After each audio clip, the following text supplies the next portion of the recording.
Chhattisgarh arm forces 2018 के अभ्यर्थियों का गुस्सा फिर से सड़कों पर उतर आया है। आप देखेंगे यहाँ पर सालों साल से 2018 के ये अभ्यर्थी हैं जो 7 साल से चुप्पी एक और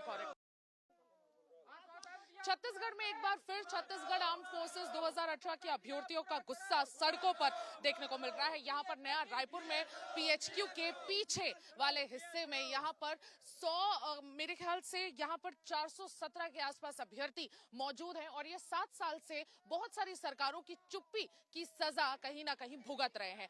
417 वेटिंग उम्मीदवार हैं जो आज अपने परिवारों के साथ यहाँ पर सड़कों पर बैठ गए हैं, अपने पत्नियों के साथ, अपने छोटे छोटे बच्चों के साथ। मैं आपको बता दूं यहाँ पर बहुत धूप है, लेकिन उसके बावजूद ये लोग इतने मजबूर हो चुके हैं कि आज इनका जो गुस्सा है वो सड़कों पर भी देखने को मिल रहा है। हम इनसे बात करेंगे कि क्यों 7 साल लग जाते हैं किसी भी सरकार को इन पर डिसीजन लेने के लिए, और इनफैक्ट किस तरह से ये दर दर भटक रहे हैं। इनकी एज भी निकल चुकी है एग्जाम देने की, लेकिन इनकी अपॉइंटमेंट आज तक नहीं आई है। ये मैं आपको बता दूं फिजिकली मेंटली फिट करार कर दिए गए हैं, लेकिन अभी तक इनकी अपॉइंटमेंट नहीं आई है। ये 2018 सीएफ का एग्जाम दे चुके हैं और इनफैक्ट वेटिंग लिस्ट के ये अभ्यर्थी हैं जिनका आज तक कुछ नहीं हो पाया है। सबसे पहले मैं आपके पास आना चाहूंगी, हम लीगैलिटी थोड़ा सा इसके डिस्कस कर लें कि किस तरह से ये जो प्रोटेस्ट है ये वैलिड है, क्योंकि सरकारें यही कहती रहती हैं कि भाई 2018 का एग्जाम था, 1 साल की वैलिडिटी होती है, आप कोर्ट भी जा सकते हैं वेटिंग लिस्ट का अपॉइंटमेंट मांगने के लिए, तो 1 साल के भीतर ही जा सकते हैं, उसके बाद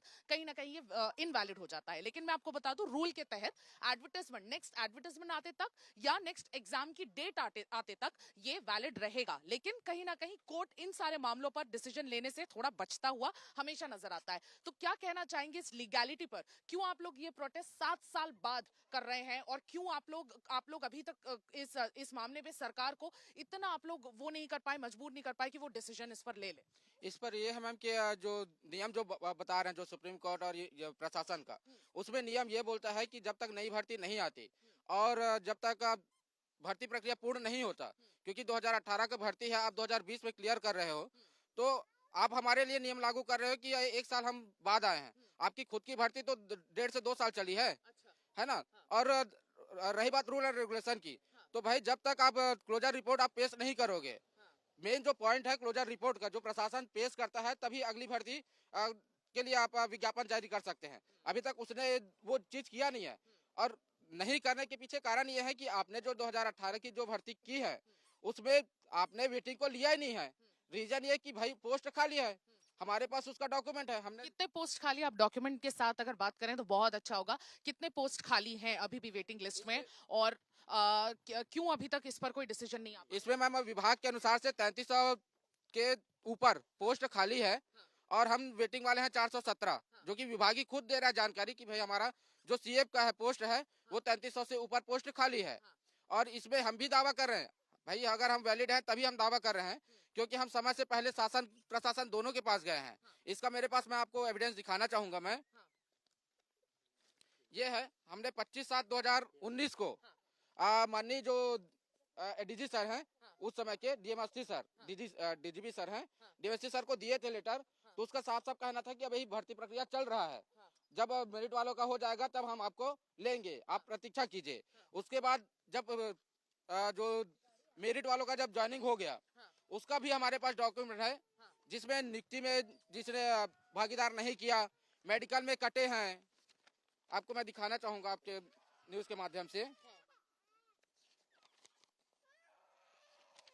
ये जो मेडिकल में जो कटे हैं उसका डॉक्यूमेंट है, अनफिट जो हुए हैं, और जो प्रमोशन हुआ है ये सिर्फ एमटी चालक का प्रमोशन का लिस्ट है। ऐसे हमारे ट्रेड वाले और जीडी वालों का भी प्रमोशन हुआ है, जिसका हमारे पास डॉक्यूमेंट है। तो हम शासन प्रशासन दोनों से कह रहे हैं कि भाई आपका जो भर्ती है वो तो ऑलरेडी 1 साल से ऊपर चला है, क्योंकि आप मेडिकल के लिए 29/6/2019 तक बुलाए हैं। तो इसमें एक ही चीज है, हम वैलिड हैं इसलिए हम अभी तक लड़ रहे हैं 7 साल से। अगर आपने क्लोजर रिपोर्ट बना दिया होता तो शायद आप नया भर्ती जारी करते। आपने क्लोजर रिपोर्ट बनाया नहीं ना। क्लोजर रिपोर्ट में आप जानते हैं कि भाई जो पद रिक्त हैं, जिसकी मृत्यु हो चुकी है, पदोन्नति हुआ है, जिसने ज्वाइनिंग किया नहीं किया, उन सब का आप क्लोजर रिपोर्ट पेश करते हैं, तब वो वित्त विभाग में जाके अगली भर्ती के लिए सेंक्शन होता है। आपने वो भी तो नहीं किया।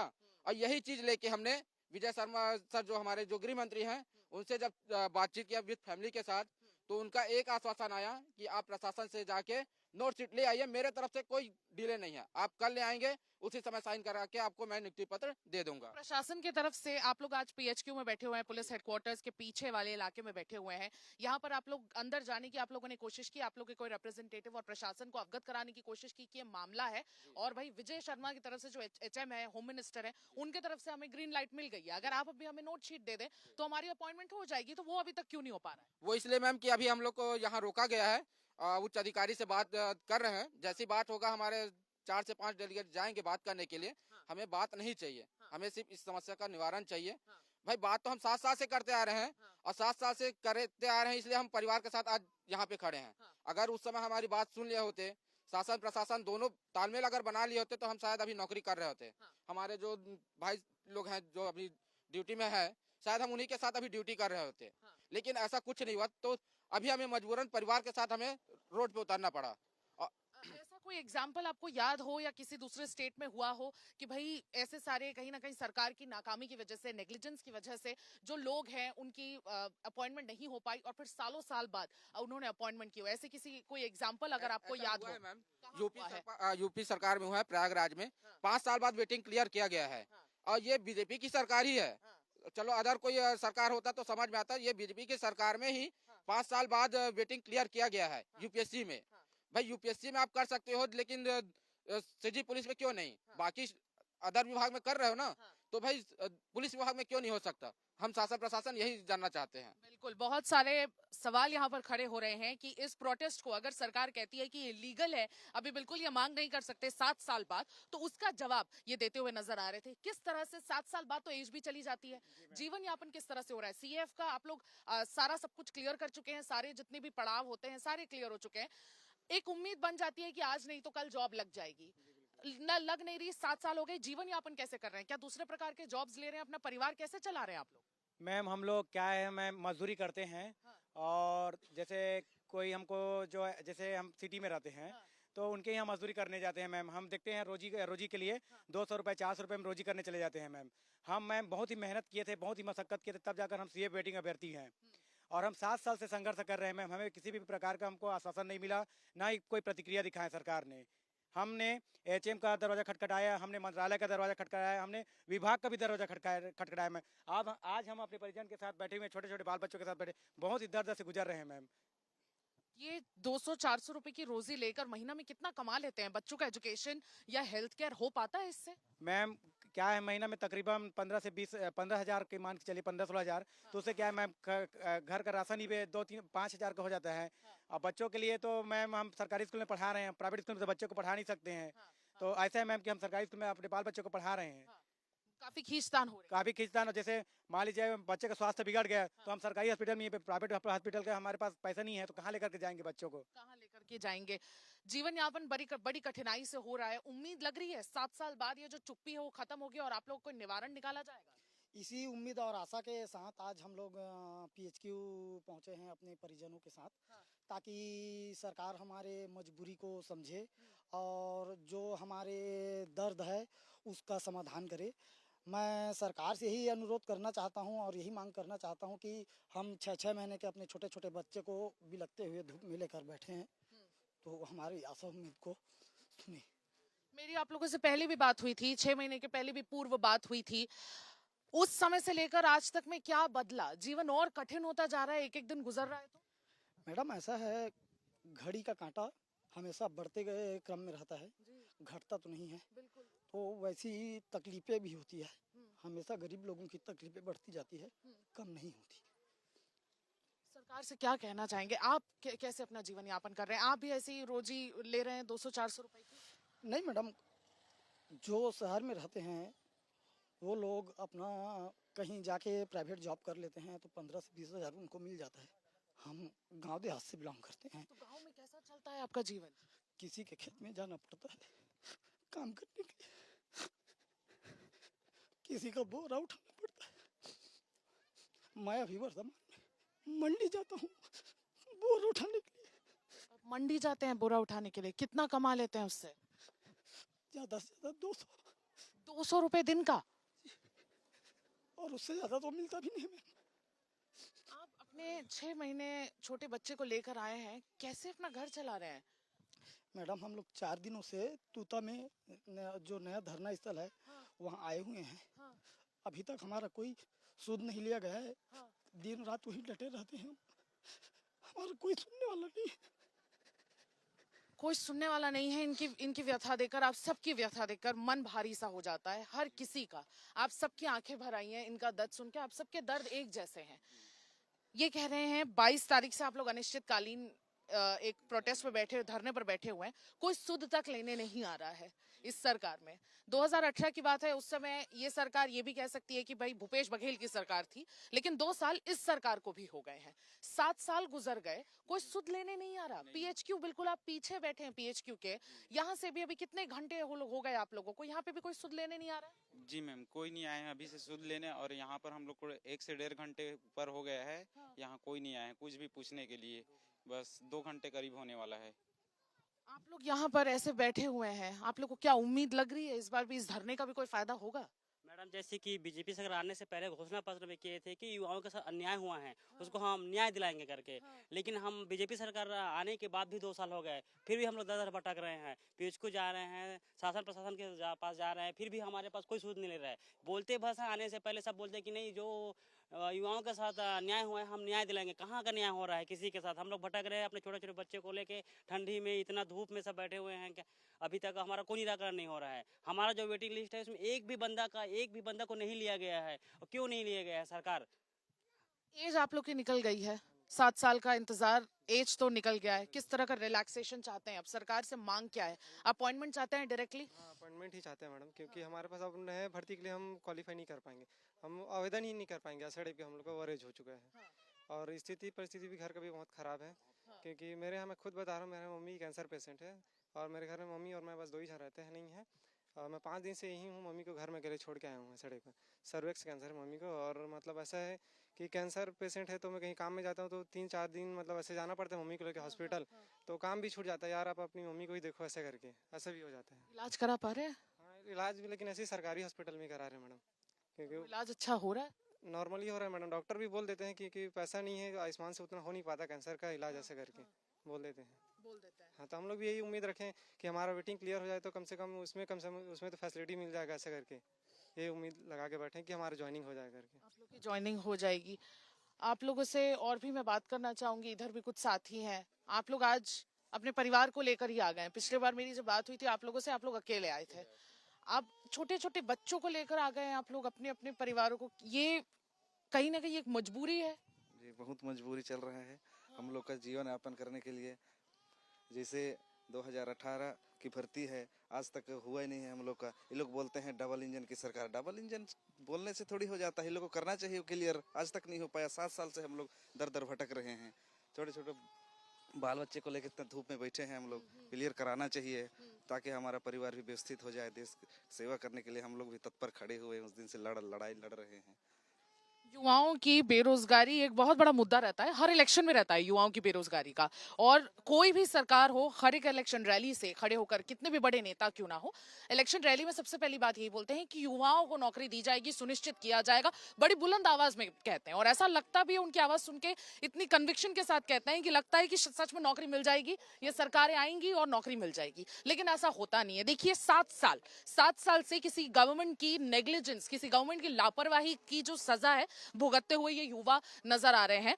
यहाँ पे मैं आपसे भी बात करना चाहूंगी। आप लोग परिवार वाले यहाँ पर अपने छोटे छोटे बच्चों को लेकर आए हैं। आप लोग पसीने से आप तरबतर हो रही हैं, आपकी आंखों में भी आंसू है। क्या कहना चाहेंगे? ये इतना जो आप लोग दर्द भरी जिंदगी जी रहे हैं यहाँ पर, कैसे कैसे चल रहा है सब?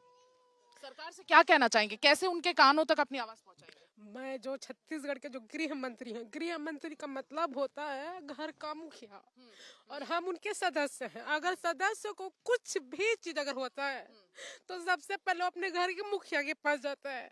तो हमारा मुखिया अंधा है क्या, या सुन नहीं सकता है? हमारा दर्द उनको दिखाई नहीं देता है, उनके सदस्य का दर्द दिखाई नहीं देता है। मेरा 6 महीने का बच्चा मैं लेकर के आई हूँ, क्या मेरा दर्द, मेरा आंसू सरकार को दिखाई नहीं देता है? मैं 750 किलोमीटर दूरी से मैं इंसाफ के लिए आई हूँ कि सन 2018 में मेरे पति सेफ वेटिंग की लिस्ट में थे। जैसे तैसे करके वो लड़ रहे ताकि आज हो जाए, कल हो जाए। ऐसा करके। तो हम चाहते हैं कि कहीं मत जाओ, आज नहीं तो कल सरकार जरूर सुनेगा, क्योंकि वो हमारा गृह मंत्री है भाई। जो विजय शर्मा है हमारा गृह मंत्री है, वो नहीं सुनेगा तो कौन सुनेगा?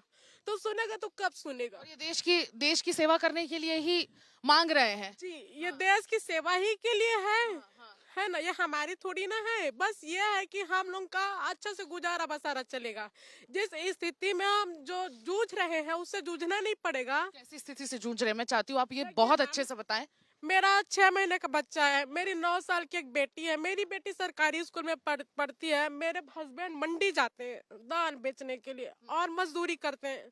साल भर में हम जो खेती करते हैं मैम, वो उधारी चुकाने में कट जाता है। उधारी ले लेकर जीवन चल ले लेके जीवन चल रहा है, इस वेटिंग क्लियर को लेके कि आज हो जाएगा, कल हो जाएगा, आज हो जाएगा, कल हो जाएगा। ऐसे करके उधारी कर करके हमारा जिंदगी कट रहा है।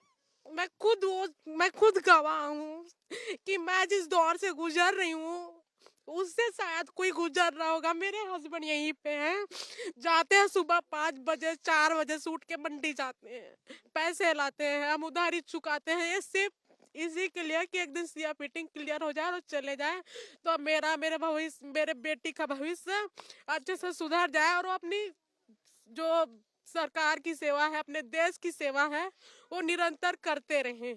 बस सरकार से मेरी यही विनती है कि आज हमें आश्वासन नहीं चाहिए, हमें वो लिखित में दे। हमारा भविष्य अब उनके हाथ में है, हमारे सरकार के हाथ में है। जो विजय शर्मा सरकार से मैं विनती करती हूँ कि वो हमारी उम्मीद पर खड़ा उतरे और हमें आकर के आश्वासन ना दे, हमें लिखित पे दे। हमारे जो मुखिया जी हैं, हमारे जो घर के जो गृह के मुखिया जी हैं, उनसे यही विनती है कि हम उनके सदस्य हैं, हमारा नियुक्ति प्रमाण पत्र हमारे हाथों में दे और हमारे जीवन को सुधारे। बिल्कुल, अब नियुक्ति प्रमाण पत्र ही चाहिए, उसके अलावा अब और कुछ नहीं चाहिए, क्योंकि बातों का वक्त 7 साल बात करने नहीं लगता, 7 साल बात करने में और एक डिसीजन लेने में नहीं लगता है। तो अब बस नियुक्ति पत्र, उससे कम में बात नहीं होगी। नहीं होगा मैम, हम लोग का बस सिर्फ आश्वासन के ऊपर आश्वासन मिल रहा है, उसके अलावा और कुछ नहीं मिल रहा है। इस बार आए हैं तो हमको नियुक्ति ही चाहिए, इसके अलावा और कुछ नहीं। इस बार नियुक्ति ही चाहिए। जी मैम, नियुक्ति चाहिए, उससे पहले हम यहाँ से नहीं हटेंगे मैम, बिल्कुल नहीं हटेंगे। नहीं हटेंगे मैम, चाहे हम लोग को या जेल जा कुछ भी करना पड़े, हम यहाँ से हटेंगे ही नहीं। एक चीज और मैम, हम लोग अभी 5 दिन हो गया ना, आज 5 दिन हो गया, हम लोग तूता नवा रायपुर में धरना स्थल पे हैं। आज हम 9 किलोमीटर का सफर करके पैदल चल के आए हैं मैम यहाँ तक। इससे पहले हमारे जो माननीय मंत्री जी है, उन्होंने 7 महीने पहले हमको अपने मतलब वो दिए थे, आश्वासन दिए थे, आपके जो वेटिंग है उसको हम अपने संज्ञान में ले रहे हैं। तो कब लेंगे आप? आपसे मंत्री जी, आपसे मैं पूछना चाहता हूँ कि आप कब लेंगे संज्ञान में? 9 किलोमीटर हमारे परिजन, छोटे छोटे बाल बच्चे 9 किलोमीटर चल के पैदल आए मैम, कब समझेंगे हमारी पीड़ा? 7 साल हो गए हैं। 7 साल हो गए, पीड़ा समझने में, एक इंसान का रिएक्शन पाने में भी 7 साल गुजर गए। आप देखेंगे सरकारी गाड़ियां यहाँ पे लगातार गुजर रही है ना, ये ऐसा कोई रास्ता नहीं है जहाँ पे ये शायद बैठे हो तो सरकार को नजर ना आ रहा हो। ये नया रायपुर का वो एरिया है जहाँ से आज पूरा छत्तीसगढ़ चल रहा है और सरकारी गाड़ियां लगातार यहाँ से आना जाना कर रही हैं। उसके बावजूद कोई भी छत्तीसगढ़ शासन की इतनी सारी गाड़ियां, देखिए ये भी सीजी गवर्नमेंट की गाड़ी है लगातार, क्योंकि ये एक ऐसा रास्ता है, आने जाने का रास्ता है और यहाँ से लगातार जो बड़े बड़े ऑफिशियल्स है जो आज छत्तीसगढ़ पूरे राज्य को चला रहे हैं, वो यहाँ से आना जाना कर रहे हैं। लेकिन उसके बावजूद यहाँ पर कोई नहीं आया, यहाँ पर कोई सुध लेने नहीं आया। यहाँ पर कुछ ही ऐसे छत्तीसगढ़ पुलिस के 1-2 जो लोग हैं वो यहाँ पर law and order situation maintain करने के लिए, अपनी ड्यूटी निभाने के लिए यहाँ पर खड़े हैं। लेकिन उनके अलावा आप देखेंगे यहाँ पर कोई नहीं आया जो इनसे पूछे कि भाई यहाँ पर छोटे छोटे 6 महीने के छोटे छोटे बच्चों को लेकर आप लोग क्या कर रहे हैं, क्या परेशानी है, क्या ऐसी दिक्कत है जो हम नहीं, जो आप लोग की दिक्कतों को दूर नहीं कर पा रहे हैं। यहाँ पे सभी लोग, यहाँ पर मैं जब ये इंटरव्यू कर रही थी, सभी लोग यहाँ पर रो रहे थे, सभी की आंखों में आंसू थे। आप इमोशंस के जरिए ऐसे डिसीजंस नहीं लिए जाते, ये बात सही है, लेकिन टेक्निकलिटी के जरिए अब ये डिसीजन कब लिया जाएगा? क्योंकि टेक्निकली भी क्लोजर रिपोर्ट सरकार की तरफ से आज तक नहीं दिया गया है और क्लोजर रिपोर्ट के बिना सीएएफ का नेक्स्ट भर्ती हो ही नहीं सकता, क्योंकि ये वेटिंग लिस्ट के ऐसे अभ्यर्थी हैं जो 3300 रिक्त पद हैं, उन पर ये अपना अपॉइंटमेंट चाह रहे हैं। अब आखिरी कुछ सवाल है कि यहाँ पर बहुत ज्यादा भी जो माहौल है गमगीन हो गया था, कहीं ना कहीं आप लोग के जीवन का जो दर्द था वो सामने छलक पड़ा। यहाँ पर सारे लोग अपने बच्चों को लेकर खड़े हैं और हम ऐसे विजुअल्स जानबूझ के आप लोग को दिखा रहे हैं ताकि कहीं ना कहीं इमोशनली ही सही सरकार इस बारे में सोचे और इस बारे में आगे तो बढ़े। आश्वासन नहीं चाहिए, ये बात क्लियर हो गई है। इस बार अपॉइंटमेंट चाहिए, अगर नहीं मिला, क्योंकि 7 साल है, 7 साल हो चुका है बातचीत करने में। इनके कहीं ना कहीं ऐसी आप लोगों ने कोशिश की कि अब सुनाई दे दे, इनको कानों में आप लोग की आवाज अब पड़ जाए। ये करते करते 7 साल निकल गए, अगर अब भी नहीं सुने तो क्या करेंगे? हमारे पास खोने के लिए तो कुछ है नहीं मैम। 7 साल हमने ही कोशिश किया। अब जब भाई परेशानी बढ़ गया तब परिजन को लेके आए हैं। अगर परेशानी नहीं होता, अगर अच्छे से अगर जीवन यापन चल रहा था तो हम कोई कहीं दूसरा जगह करते। भाई परेशानियां तभी हम अपने परिजन को लेके आए हैं। और आपके न्यूज के माध्यम से बताना चाहूंगा कि हमने 1 नवंबर 2025 को हमने जो केंद्रीय गृह मंत्री है अमित शाह जी को लेटर दिया है बाकायदा। वहां से लेटर आया है पीएचओ डीजीपी सर के नाम से कि भाई वेटिंग क्लियर क्यों नहीं किया गया, उसका मुझे रिपोर्ट चाहिए। अच्छा, अमित शाह जी ने इसको संज्ञान में ले लिया है। वो पूरे देश के यूनियन होम मिनिस्टर हैं, वो पूरा देश चला रहे हैं और उनके पास इतना वक्त था कि वो इस चीज को जल्दी संज्ञान में लेके उन्होंने रिपोर्ट मांगी है कि भाई इस पर क्यों नहीं डिसीजन लिया गया है। तो क्या रहा फिर? अभी तक 3 महीना उनको गुजर गया मैम, उनका जवाब देते देते। हम भी जा रहे हैं पीएचक्यू की भाई आप जानकारी दे दीजिए, वहाँ जो केंद्र से लेटर आया है उसका भी जानकारी नहीं दे रहे हैं। तो आप कर क्या रहे हैं भाई? अगर गलत है तो आप रिपोर्ट बना के दे दो ना, चाहे हमको दो चाहे केंद्र को दो। अगर हम सही हैं इसलिए हम अभी तक लड़ रहे हैं, अगर गलत होते तो हम कब का अपना कहीं और चलाते व्यवस्था। भाई हम आए हैं, परिजन के साथ आए तो हमारा न्याय करो, ऐसे घुमा फिरा के नहीं। अब जो डीजीपी सर है या एडीजी सर, जो हमारे जो भर्ती शाखा के जो प्रमुख है, वो चाहे तो गृह मंत्री विजय शर्मा से बात कर सकते हैं, तत्काल बात कर सकते हैं कि भाई ऐसा ऐसा मैटर मेरे पास आया है, मैं क्या करूं। परिजन को साथ में लेके बैठे हैं, उसमें किसी से बात करने या ये करने की सिर्फ विजय शर्मा, क्योंकि दोनों में चाह रहे हैं ना कि लेना चाह रहे हैं। विजय शर्मा सर ऑलरेडी आश्वासन दे चुके हैं कि भाई नोट शीट ले आइए। मैं आश्वासन तो पिछले 7 महीने से दे रहे हैं, इस बार परिजन के साथ दिए हैं। परिजन भाई परिवार के साथ तो धोखा नहीं करेंगे ना, हमारे साथ जो करना था कर लिए। परिवार वालों को आश्वासन दिया है कि आप नोट शीट ले आइए, मैं साइन कर दूंगा। और वही चीज एडीजी सर भी बोले हमको कि भाई विजय शर्मा का कोई बाइट होगा वो दे दीजिए या लेटर। हम तो जाते हैं वो लेटर ले लेते हैं, तो कहाँ से हम ये लाएंगे? लेकिन अब अगर नहीं हुआ, ये आर्या पार की लड़ाई तो आप लोगों ने ऑलरेडी छेड़ दी है, अब अगर नहीं हुआ तो क्या करेंगे? नहीं हुआ तो हम यहीं बैठे हैं, यहीं बैठे हैं। ये प्रशासन को जो करना है वो कर ले, हम अपने हक के लिए बैठे हैं। हमें हमारा नियुक्ति चाहिए, अन्यथा हमारी अर्थी यहाँ से जाएगी। ये बिल्कुल तय है। बिल्कुल तय। उनको जैसा चाहे वो लेके जाए, है ना, लेकिन हम यहाँ से नहीं हटेंगे। मैम हम अधिकार जहाँ मांग ले रहे हैं मैम। जाना है हम वहाँ भी ले जाए, हम जहाँ भी ले जाएंगे वहाँ जाने के लिए तैयार हैं, लेकिन जब तक नियुक्ति नहीं मिलेगी तब तक हम यहाँ से हिलेंगे नहीं।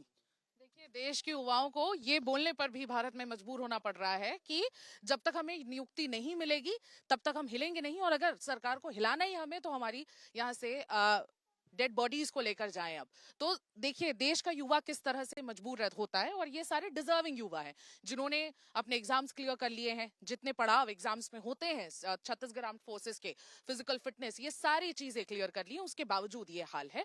तो अब सरकार के ऊपर है कि कब तक ये डिसीजन ले। The ball is now in the governments court, कि अब देखना होगा कि अब तक कब आएगा इनका डिसीजन। 7 साल की चुप्पी तो गुजर गई, अब आगे क्या, क्योंकि आर्या पार की लड़ाई है।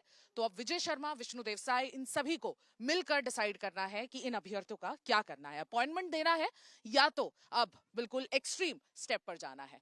और हम भी देखेंगे, हम आज तक के जरिए इनका मुद्दा उठाएंगे और देखेंगे कि आज तक की इस खबर का क्या सरकार पर कोई असर होता है या नहीं। मैं सुमी केवल पटेल, वीडियो जर्नलिस्ट राघवेंद्र पांडे के साथ, छत्तीसगढ़ से आज तक।